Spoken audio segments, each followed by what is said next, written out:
아침 일라디오. 안녕하십니까. 오늘 아침 일라디오 아나운서 오승원입니다. 여러분, 온유월에 웬 대설주의보인가요? 어제 강원 북부 산간 지역에 많은 눈이 왔다고 하는데요. 오늘도 이 산간 지역엔 눈이 쌓이고요. 강원도 지역을 비롯한 곳곳에 돌풍과 천둥 번개를 동반한 비나 쌀이 우박이 내린다고 하니까요. 피해 없도록 주의하셔야겠습니다. 세계 곳곳에서 심각한 산불, 폭염, 폭우, 폭설, 냉해가 반복되는 기상이변이 일상화되고 있는데요. 다음 세대들이 살아갈 세상이 정말 걱정되죠. 이런 상황에서 정부의 부실한 기후 대응 정책으로 기본권을 침해당했다면서 헌법소원을 낸 초등학생이 21일 법원에 직접 출석해서 발언한다고 합니다. 이 소송에 5살 이하 영유아 40명 등 어린이 62명이 참여하기도 해서 아기 기후 소송으로 불리며 눈길을 끌고 있는데요. 청구인 측 어린이는 정부의 온실가스 감축 목표가 너무 낮아서 다른 주요국보다 훨씬 더 뜨거워질 것이라면서 미래 세대의 생명권, 행복추구권, 평등권 등이 침해된다고 주장하고요. 이번 아기 기후 소송은 국제적으로도 큰 관심을 끌 것으로 예상되고 있습니다. 이날 변론이 마무리되면 재판관 합의를 거쳐 9월 전에 결론이 날 것으로 전해지는데요. 기후위기 대응에 어떤 변화를 줄지 앞으로 커질 다음 세대들의 목소리가 궁금해집니다. 5월 16일 목요일 오늘 아침 일라디오 출발합니다.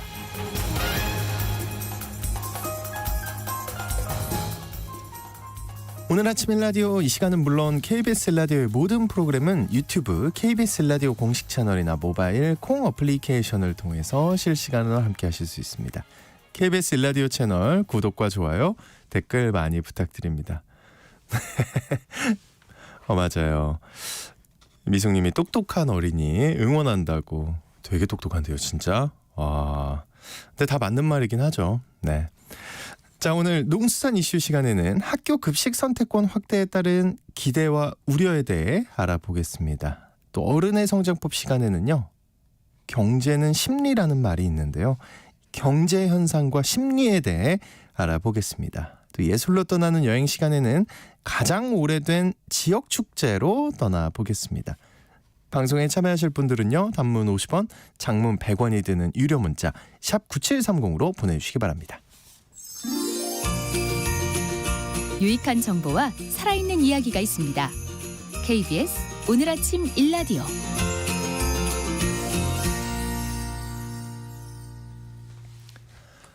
자녀를 키우는 부모님들은 학교 급식에 관심이 많으실 텐데요. 학교에서는 휴대전화 문자 메시지, 학교 홈페이지 등으로 그날 학교 급식 메뉴를 공지하고 있습니다. 그런데 최근 학교 급식이 학생들의 선택권을 확대하면서 기대와 우려가 함께 얘기되는 상황이라고 하는데요. 오늘 농수산 이슈에서 최근 학교 급식의 변화와 건강한 급식 문화에 대해 살펴보겠습니다. 한국농정신문의 원재정 기자님 전화 연결되어 있습니다. 안녕하십니까? 네, 안녕하세요. 한국농정신문 원재정입니다. 네, 학교에서 먹는 밥 한 끼 여러 의미가 있죠. 네, 맞습니다. 지금은 학기 중이잖아요. 네. 근데 아이들 방학을 하면 어른들은 챙겨야 할 게 많아집니다.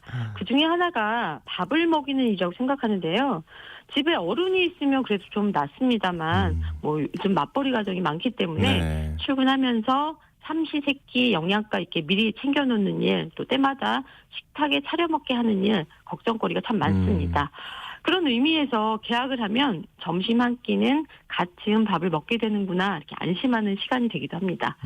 학교 급식은 식생활 교육이자 먹거리 교육, 또 도시와 농촌이 어우러지는 또 다른 교육의 장이기도 합니다. 네. 과거에는 도시락을 싸서 다녔는데 학교에서 단체 급식을 한 지도 꽤 오래된 것 같아요. 네, 지난 1981년에 학교급식법이 제정됐고요. 이후 1998년에 전국 모든 초등학교에서 급식을 시작했습니다. 지금 고등학교까지 급식이 시행되고 있고요. 학교 급식의 초기 유형은 위탁 급식이었습니다. 급식업체가 학교 급식을 책임지고 운영한 방식이었던 건데요. 그런데 이 위탁급식의 단점이 업체의 수익 창출이 전제된다는 거기 때문에 아무래도 식재료를 싼 걸 쓰려는 경향도 있었을 거고요. 그래서 당시 전문가들은 급식의 순수성에 완벽하지 못하다 이런 표현도 썼었습니다. 네. 그러다가 2000년을 전후해서 학교 급식을 먹은 학생들이 대규모 식중독 사태가 발생하게 됐고요. 이후 직영급식으로 빠르게 전환됐습니다. 직영급식은 말 그대로 외부 업체에 식재료 공급을 위탁하는 것이 아니라 지방자치단체 또는 공공기관에서 학교 급식을 직접 챙기기 시작한 건데요. 네. 이후에도 학교급식법이 개정되면서 영양교사가 학교급식의 체계적 영양교육을 담당하게 됩니다. 뿐만이 아니라 학교급식은 이제 공공의 영역에서 관리하고 운영하는 방향으로 점점 더 많이 변화해가고 있는데요. 무상급식을 거쳐서 친환경 농산물을 식재료로 사용하는 친환경 무상급식으로 발전한 것도 굉장히 큰 의미를 담고 있습니다. 야, 친환경이 됐군요, 이제. 네. 또 일반화가 됐고요, 그게. 그 채식 급식을 비롯해서 이제 채식도 되는 거고 학생들의 자율 선택 방식도 도입되고 있다고요. 네, 그렇습니다. 학교 급식은 최근에 또 다른 변화의 흐름을 보이고 있는데요. 대표적인 게 경기도의 상황입니다. 경기도교육청은 지난 2022년부터 학생의 자율권과 선택권을 보장한다는 차원에서 자율 선택형 급식 시범 사업을 추진하고 있습니다. 이 자율 선택형 급식은 구체적으로 어떻게 운영하는 건가요? 예, 일반적인 학교 급식은 식판을 들고 밥과 국, 반찬을 받아가는 형태인데요. 자율 선택형 급식은 밥과 국을 자기가 먹을 만큼 담고 또 반찬도 선택해서 담는 형태입니다. 네네. 경기도교육청이 추진하고 있는 이 자율 선택형 학교 급식은 시범 사업 첫 해인 2022년에 10개 학교에서 희망을 했는데요. 지난해 그러니까 2023년엔 70개 학교로 확대됐고요. 올해는 250개 학교에서 자율 선택형 급식을 도입해서 운영하고 있다고 합니다. 자율 선택형 급식의 장점은 아이들의 만족도가 높아서 잔반이 줄어들었다 이런 점이라고 하는데요. 식판을 일률적으로 배식받는 게 아니라 먹고 싶은 만큼 또 자기가 먹고 싶은 반찬으로 자율 배식을 하니까 아이들 호응도 크다고 합니다. 특히 버려지는 음식이 줄었다고 하니까 교육적인 차원에서 또 환경을 생각해서도 반가운 소식이라고 할 수 있습니다. 그러니까 일종의 이제 뷔페 형식이라는 거잖아요. 그게. 네, 맞습니다. 네, 그 제가 듣기에는요 완벽하거든요. 근데 여기에 단점이 있을까요? 네, 물론 단점도 짚어볼 수 있습니다. 이 아이들 입맛에 맞춘 음식이 과연 건강에 이로운 음식인가에 대해서는 단정할 수 없다는 문제가 있는데요. 요즘 아이들은 일반적으로 기름지고 단짠단짠하는 맛, 그러니까 그쵸. 당도가 높고 간이 센 이런 맛에 길들여 있기 때문에 네. 대체로 튀기거나 볶은 고열량 음식, 또 소스가 들어간 반찬을 선호하기 마련입니다. 그러니까 자율급식 때에 채소, 김치, 나물류 잘 안 먹는 경우가 많고요. 육류나 햄, 소시지 같은 가공육으로 만든 음식을 좋아하고 있습니다. 따라서 학교급식에서 학생들에게 자율권과 선택권을 보장하는 건 의미가 있지만 이 먹어보지 않았던 식재료로 만든 음식을 여럿이 같이 먹으면서 건강한 입맛으로 이끄는 지금까지의 교육적 노력을 무너뜨리는 건 아닌가 하는 우려가 상존하고 있습니다. 네. 참 애매한데요. 하고 싶은 말은 많은데 그 아이들의 한마디로 입맛에 치우치기보다는 건강한 식재료로 골고루 먹을 수 있는 그렇게 이제 학교 급식 식단을 짜야 한다는 거잖아요. 네, 맞습니다. 네, 건강한 식재료라 수입산보다 국내산이면서 친환경 농축산물이라고 말씀드릴 수 있는데요. 우리나라 학교 급식의 가장 의미 있는 전환 중에 하나가 농민과 시민이 급식을 통해 연대했다는 점이거든요. 지난 1998년 전국 초등학교에서 급식을 시작한 이후에 여러 변화가 있었지만 도농 상생의 의미 또한 학교 급식이라는 토대 위에 차곡차곡 쌓아왔습니다. 급식 운동을 주도하는 시민사회단체 또 먹거리 단체에서도 이 아이들이 먹는 급식의 식재료를 국내산이면서 친환경 농산물을 사용하려고 계속 노력해왔고요. 네. 근데 이제 최근 학교 급식에서 마라탕이라든가 탕후루, 랍스타, 고당도 초콜릿 이런 인기 음식들이 식판을 채우는 사례가 늘고 있다는 그래요? 점은 네. 이게 시대의 흐름이라고 이해하기에는 좀 고민거리가 많은 문제다 이렇게 생각하고 있습니다. 오, 그래요? 초콜릿? 네. 학교 급식과 관련해서 우리 사회가 좀 고민해봐야 할 문제가 더 있다면 마지막으로 정리해 주세요. 네, 지금까지 학교 급식이 발전을 거듭하는 동안 급식실에서 일하는 환경과 조건은 제자리 그래요 걸음입니다. 또. 네. 특히 대부분의 학교가 급식 조리 인력이 부족한 상황이고요. 음식을 만드는 공간이 지하에 있는 경우도 있어서 그 음식을 만드는 사람들이 건강을 해치는 환경에서 일하고 있다는 점은 사회적으로 굉장히 심각한 문제가 되고 있습니다. 최근 서울의 서초구의 이 한 중학교의 급식이 매우 부실하게 나와서 인터넷상에서 논란이 됐는데요. 이 급식 사진을 보니까 식판에 밥, 김치, 국, 이 기본 식단에 반찬이 딱 한 가지가 있고요. 유산균 음료가 제공됐습니다.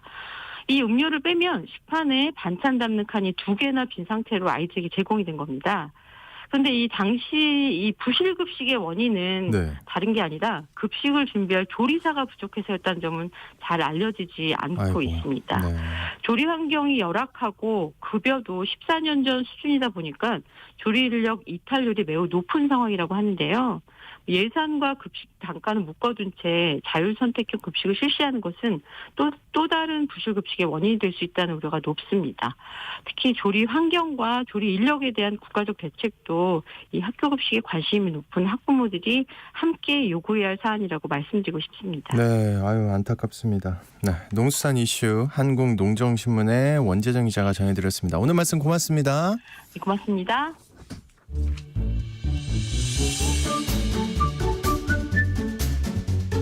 아침을 여는 기분 좋은 습관. KBS 오늘 아침 1라디오.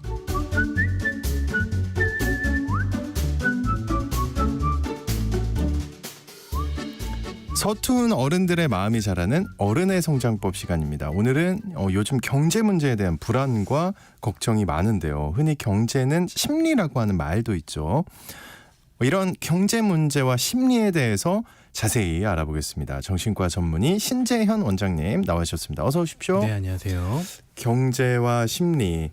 야, 오늘 이렇게 어려운 주제를 하지만 네. 이거 어떻게 서로 연결돼 있을까요? 예, 사실 뭐 연관이 없는 것 같긴 하지만 굉장히 또 긴밀하게 연결돼 있거든요. 긴밀할 것 같아요. 저는. 예, 그렇죠. 경제학은 돈과 시장에 관한 학문이지만 결국 선택하고 행동하는 주체는 사람이잖아요. 그렇죠. 그러니까 심리학이라는 것은 바로 이 사람의 행동과 감정을 탐구하는 학문이고요.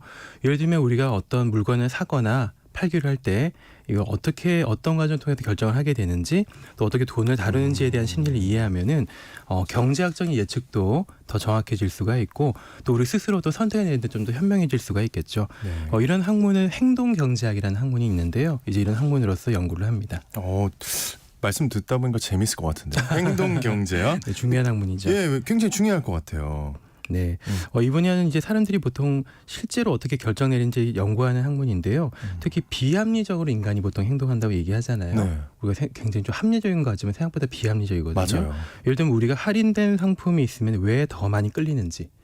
괜히 필요 없는 거 많이 사잖아요. 많이 사죠. 예, 괜히 1+1, 뭐 2+1 하면은 네. 하나 더 사게 되고 괜히 저는 물티슈를 지금 몇 년째 쓰고 있습니다.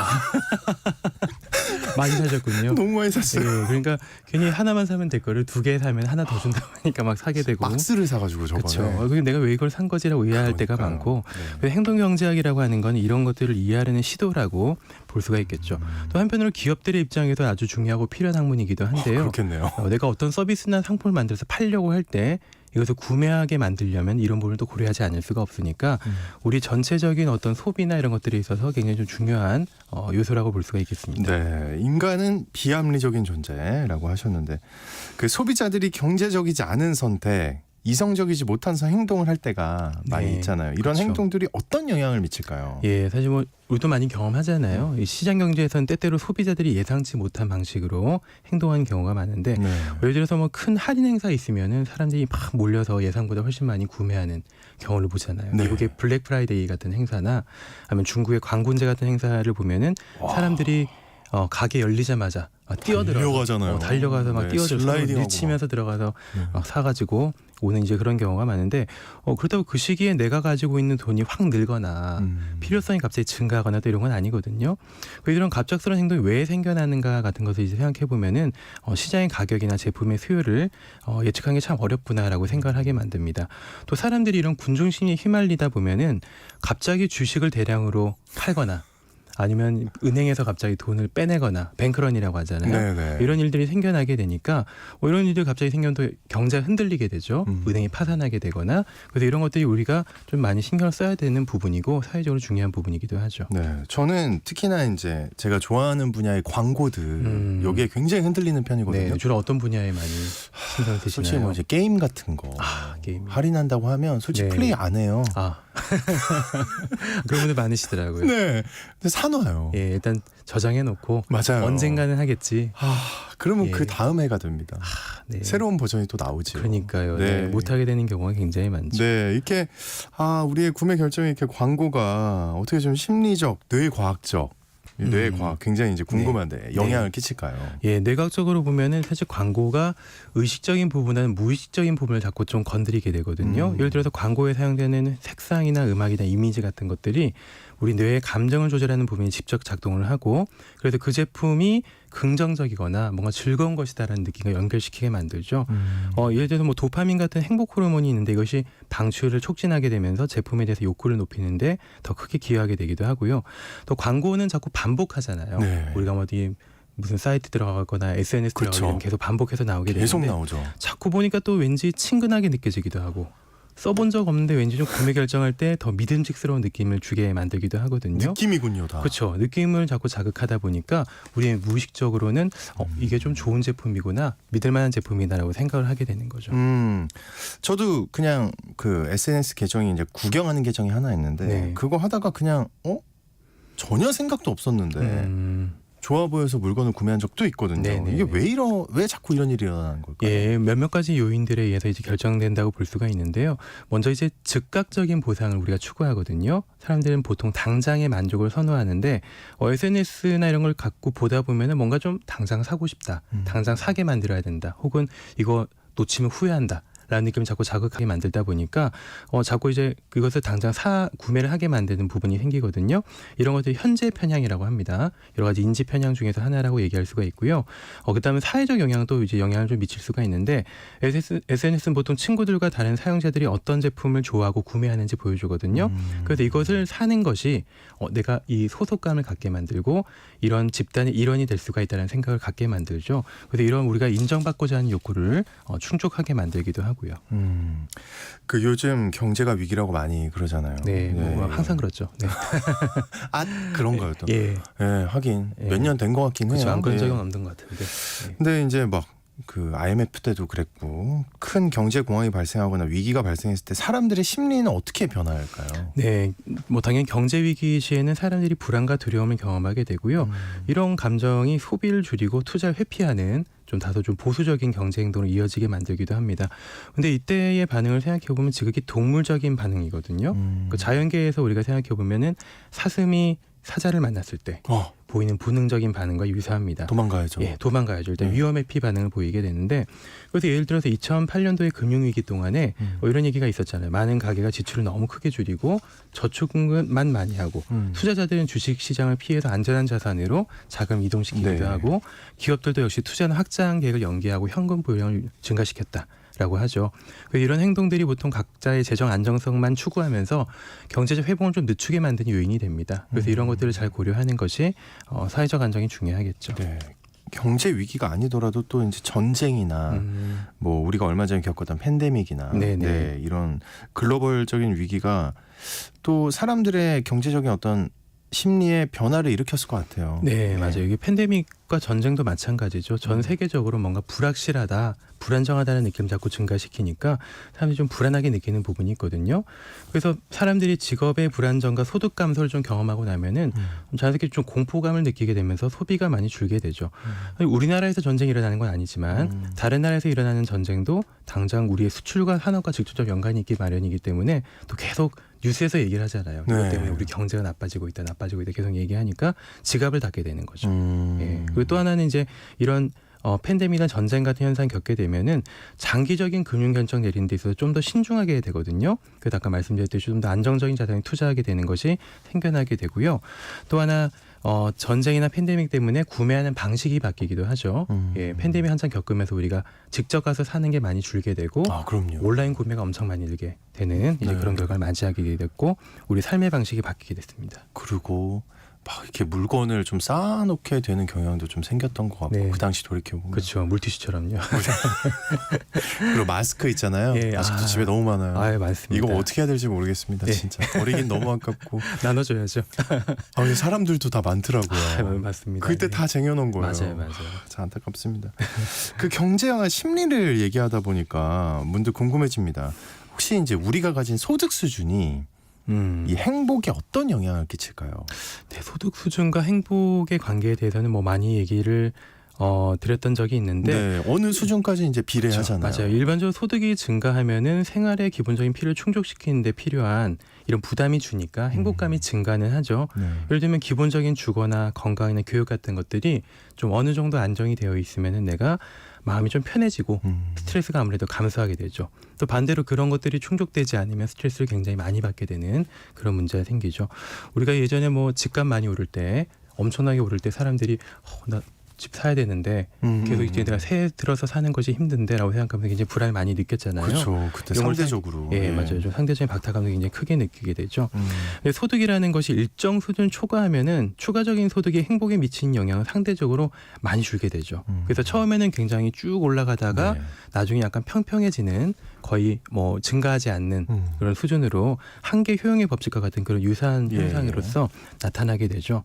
그래서 많으면 좋지만 행복이 더 절대적인 척도는 아니다라고 말씀드리고 싶습니다. 정말 느껴보고 싶습니다. 이미 뭐 그 수준 벗어나신 거 아닌가요? 무슨 말씀이세요?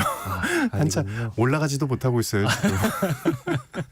소득이 늘질 않습니다. 네. 네, 하여튼 우리는 어쨌든 투자할 때 여러 복잡한 감정을 느끼게 되는 것 같습니다. 네. 말씀 듣다 보니, 그러니까 투자를 할 때 그러면 이제 공포도 생길 수 있고 반대로 엄청난 탐욕이 생길 수도 있잖아요. 네, 네, 예, 네. 이 어떤 역할을 하나요? 그러니까 뭐 생각해 보면 나의 뇌 안에서 이 공포와 탐욕이 서로 싸우는 것과 같다고 생각하시면 되죠. 탐욕은 계속 놓치면 안 돼. 지금 지금 이제 들어가야 상승장이야. 바로 지금이야. 가야 돼. 예, 라고 가야 돼라고 하면서 자꾸 우리를 부추기게 되고 네. 그때 이제 높은 리스크를 감수하게 되는데 공포는 위험해. 위험하죠. 위험하다. 이거는 모든 걸 경쟁이. 이룰 수 있어. 뉴스 안 봤니?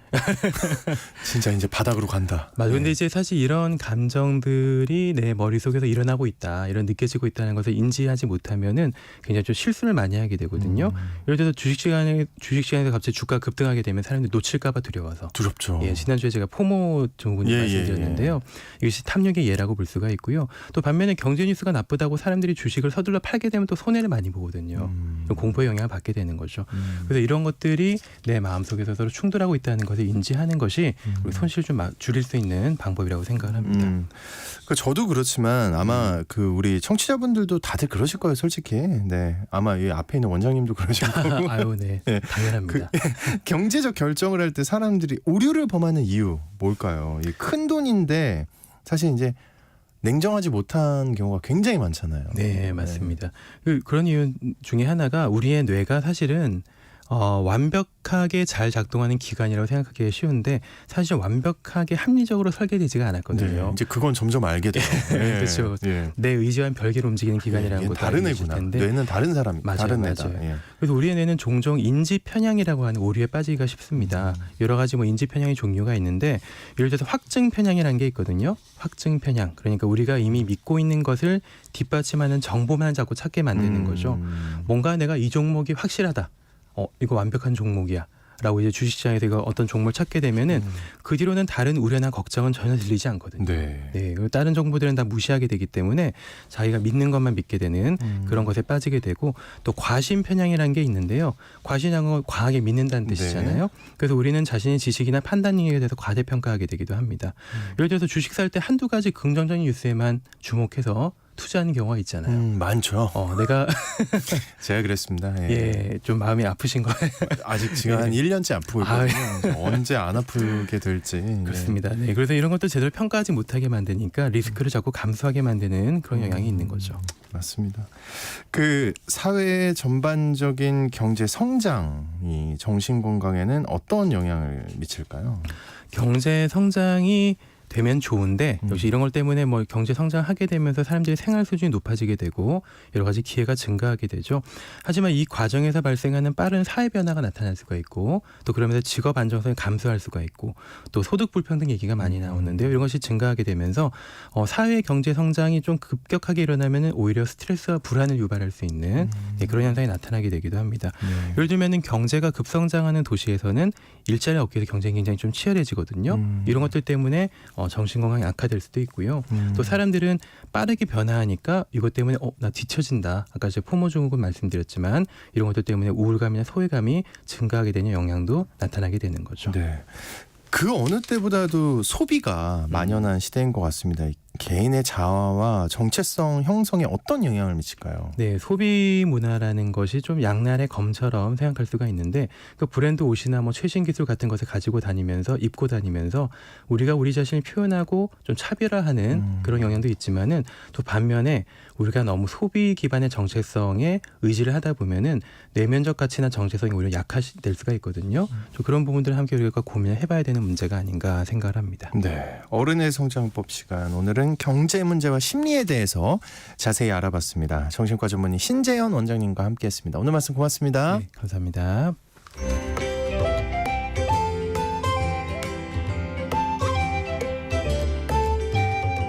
상쾌한 하루의 시작. KBS 오늘 아침 일라디오.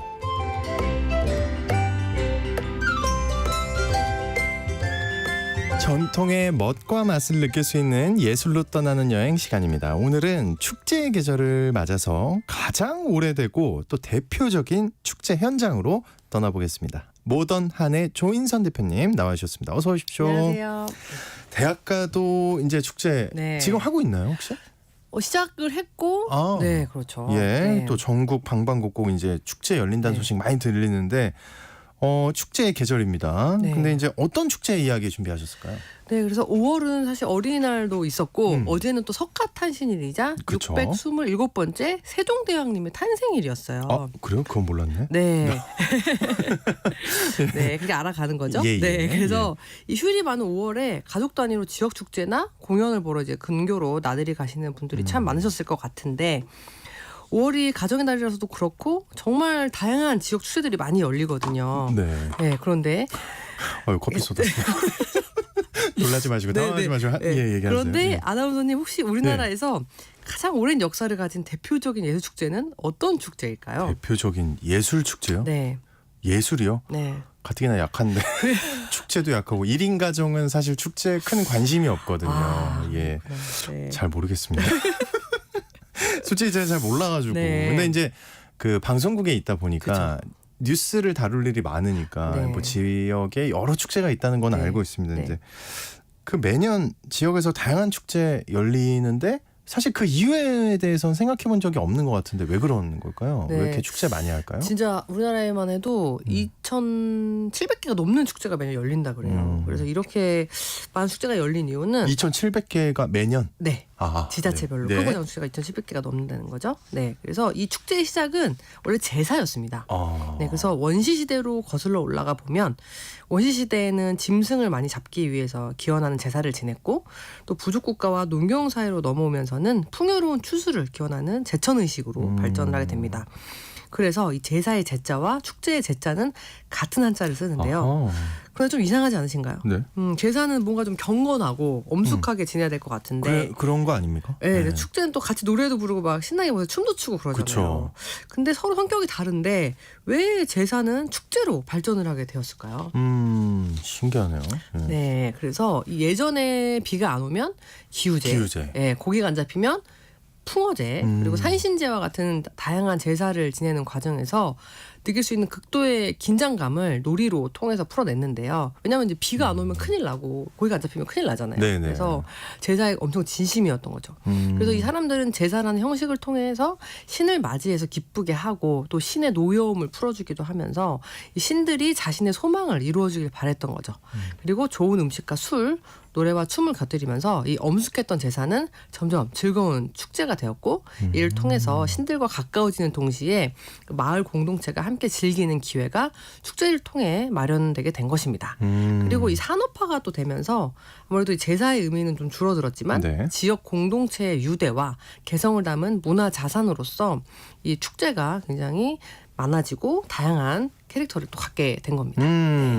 그래서 이제 지방마다 다양한 축제 하는 거고 오늘은 그 중에서 아주 좀 특별한 축제를 소개해 주신다고요. 네, 지난 10일부터 오늘 16일까지 열리는 남원 춘향제를 좀 소개를 해드릴 것 춘향제 같아요. 많이 네. 들어봤죠. 그렇죠. 네. 그래서 남원 춘향제 같은 경우에는 국내 최초의 예술 축제로 올해 94회를 맞이했습니다. 굉장히 역사가 오래됐죠. 94회. 네. 예. 그래서 이 남원 춘향제가 특별한 이유는 제가 방금 이 축제는 대부분 신들에게 제사를 지내는 것부터 시작을 했다고 말씀드렸는데 이 남원 춘향제 같은 경우는 신이 아닌 판소리 그 춘향이 소설의 주인공이죠. 춘향이를 추모하고 기념한다는 점에서 굉장히 독특한 성격을 지니고 있는 축제입니다.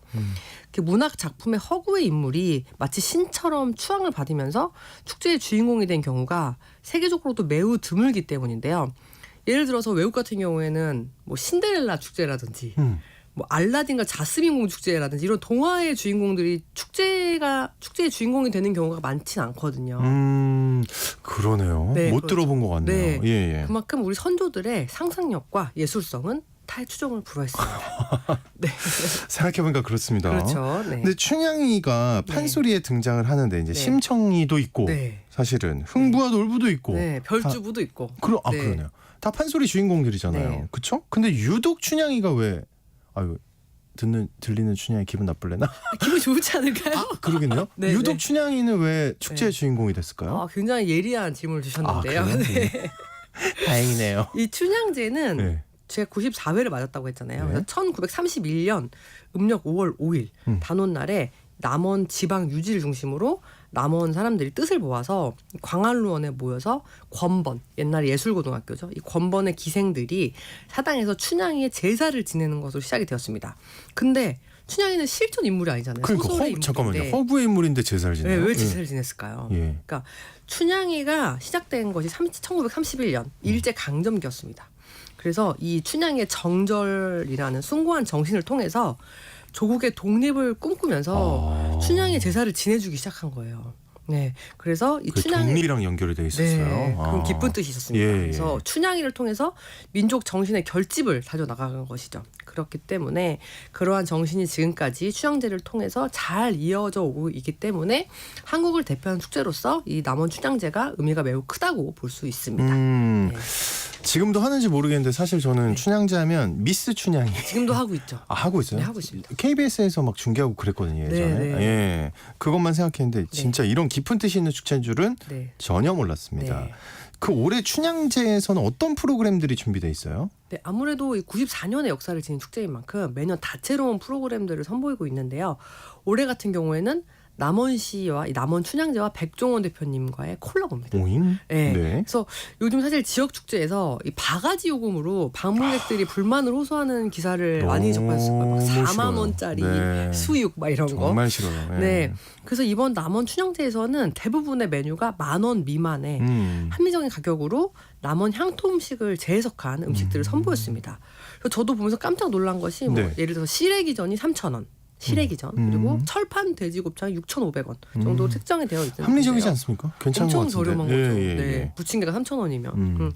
그래서 축제 기간 동안 정말 저렴한 가격으로 남원 향토 음식들을 판매하고 있었습니다. 그리고 이 남원시에서는 축제 기간 동안 바가지 요금 신고센터까지 좋다. 운영을 하면서 네. 음식 업체들의 기강을 확실히 잡았다고 합니다. 좋습니다. 그래서 올해 춘향제는 멋있고 맛있는 축제로서 많은 분들이 아주 기분 좋게 다녀가셨다고 하니까 내년 축제도 벌써부터 정말 기다려집니다. 좋습니다. 네. 그런데 이제 외국에서도 외국에도 이제 정말 특이한 축제들이 많다고 들었습니다. 예전에 보니까 유럽에 이제 뉴스로 보신 분들이 있을 거예요. 네. 막 토마토 던지는 것도 있고 태국은 또 이제 물총 네, 쏘는 것도 있고. 송크라 페스티벌. 네, 네. 굉장히 큰 행사더라고요. 그 정말 특이한 축제들 몇 가지 소개해 주시면 어떨까요? 아, 네. 방금 말씀 주셨던 이 토마토 축제 같은 경우에는 스페인 발렌시아주의 작은 마을 부뇰 마을에서 매월 8월 마지막 주 수요일에 개최되는 라 토마티나라는 축제인데요. 네. 1945년에 시작된 라 토마티나 축제는 아주 우연한 계기로 시작이 됩니다. 이 부뇰에 살던 청년들이 노점에 있던 채소를 던지면서 싸움이 벌어진 거예요. 아, 그냥 싸웠던 거예요. 네. 네. 싸움을 벌이는 채소를 던진 거죠. 네. 근데 분이 안 풀렸는지 다음 해인 1946년에 또 다시 싸움이 벌어졌는데 1년 뒤에 또 싸워요? 네. 네. 자꾸 싸우네요. 네. 사이좋게 지내야지. 한번 들어보죠. 네, 그래서 예. 작년에 다퉜을 때 그 채소 가게 주인이 배상하라고 그랬던 거예요. 그래가지고 그 다음 해에는 각자 집에서 토마토를 갖고 나와가지고 던지면서 싸웠다고 합니다. 그래서 그해 몇 년 동안 해마다 이 8월 마지막 주 수요일에 젊은이들 사이에서 토마토를 던지는 게 유행을 했던 거예요. 갑자기 싸우다가 네, 싸우는데 재밌으니까 이걸 놀이로 이제 하게 된 거죠. 그 토마토가 그렇게 안 아팠나 보네요.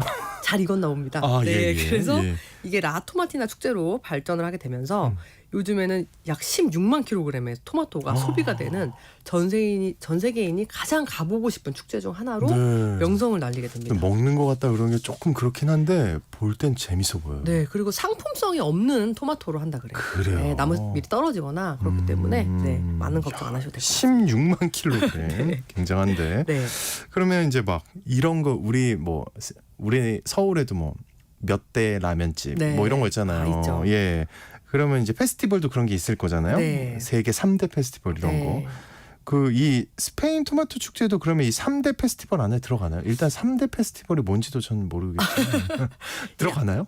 아쉽게도 이 토마토 축제는 3대 페스티벌 안에 들어가기 위해서 네. 열심히 준비를 하고 있다고 하고요. 네. 세계 3대 페스티벌은 이탈리아의 베네치아 카니발, 그리고 베네치아 카니발. 네, 예. 가면 축제, 가면. 들어보셨죠? 네. 어. 그리고 프랑스의 니스 카니발, 그리고 브라질의 리우 카니발입니다. 리우 카니발은 들어봤는데 네. 니스 카니발은 뭐죠? 네, 그래서 간단하게 소개를 좀 해드릴 네. 건데 이 베네치아 카니발은 이탈리아 북동부에 위치한 물의 도시 베네치아에서 매년 2월 초에 열리는 카니발 축제로 이 환상적인 의상, 독특한 퍼레이드, 그리고 화려하고 개성 있는 가면을 쓰고 가면. 즐기는 축제로 유명합니다. 네. 그리고 유럽에서 열리는 카니발 중에서 가장 큰 규모를 자랑하고 있고 매년 300만 명 이상의 관광객이 찾는 대표적인 예술축제입니다.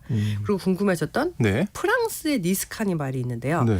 프랑스 남부에 위치한 휴양 도시 니스 들어보셨죠? 니스에서 네, 많이 들어봤죠. 매년 2월 말부터 3월 초까지 열리는 대규모 카니발 축제로 화려한 의상과 퍼레이드, 예술적인 퍼포먼스로 유명합니다. 근데 이 프로방스 백작 샤를 2세 연대기에도 등장할 만큼 최소 12세기 이전부터 시작된 유서 깊은 축제이고 12세기. 네. 예. 이 니스 카니발의 하이라이트는 꽃의 전쟁입니다.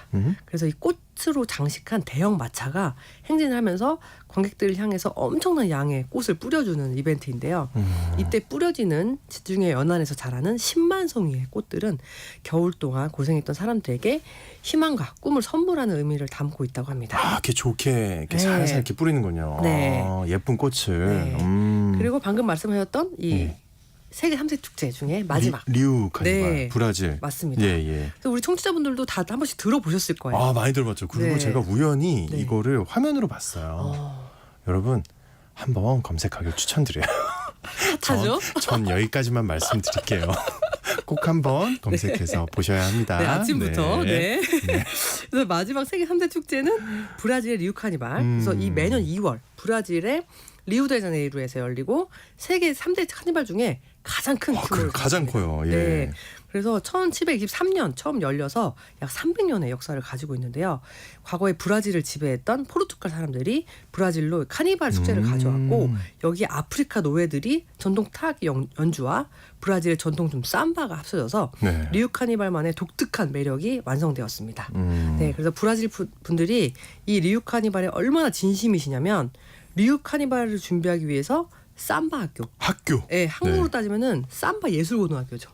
네, 그 삼바 학교까지 만들어서 퍼레이드 때 입을 의상과 안무를 1년 동안 준비하고 이 무려 200개가 넘는 삼바 학교가 있다고 합니다. 네, 네. 대단합니다. 예술로 떠나는 여행. 오늘은 이 94주년을 맞은 남원 춘향제부터 외국의 다양한 페스티벌까지 떠나봤습니다. 지금까지 모던 한의 조인선 대표님과 함께했습니다. 오늘 말씀 고맙습니다. 감사합니다.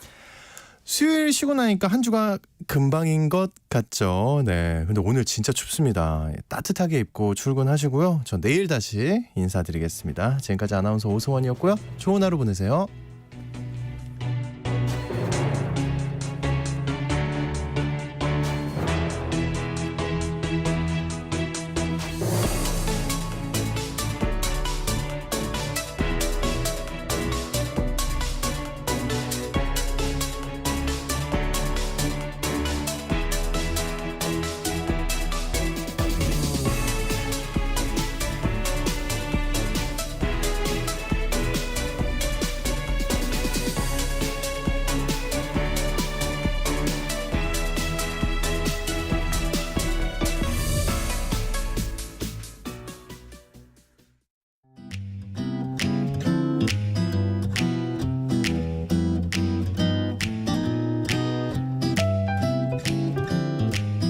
안녕하세요. 바른말,